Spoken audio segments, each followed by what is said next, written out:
In today's video, I'm going to teach you how to use N8N to make videos. Start by opening your N8N dashboard in the browser. This is your workspace where everything comes together: nodes, data, and automation. If you're using a self-hosted or cloud version, just make sure you can access your instance securely and you're ready to go. Next, click Create Workflow. You'll see a blank canvas where you'll build the flow from start to finish. Think of this as the storyboard for your automation. It helps to keep your goal in mind here. Take some input, generate a video with AI, and save or publish it automatically. Begin with a trigger node. This is what starts your workflow. If you want videos on a schedule, choose a schedule trigger and set the days and times that make sense for your content rhythm. If you want to react to new content, choose an RSS feed trigger and paste the feed URL so the workflow runs whenever a new item appears. The trigger's job is simply to tell the rest of the workflow when to wake up and run.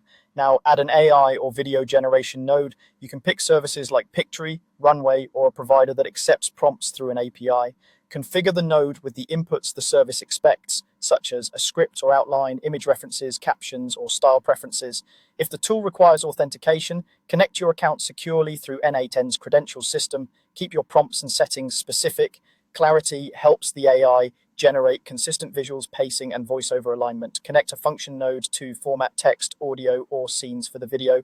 The function node is where you shape your data. You can clean up titles, split long text into scene-sized chunks, add timing metadata, or format text for voice synthesis.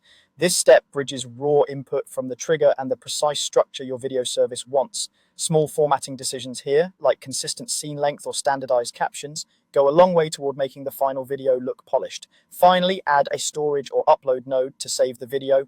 Choose a destination like Google Drive for archiving or YouTube for publishing. Authorize the connection, pick the target folder or channel, and set helpful fields such as the title, description, and visibility. This ensures that once the AI finishes rendering, your video lands exactly where it needs to go without manual uploads. That's it. You've built a clear path from trigger to generation to storage, all inside N8N.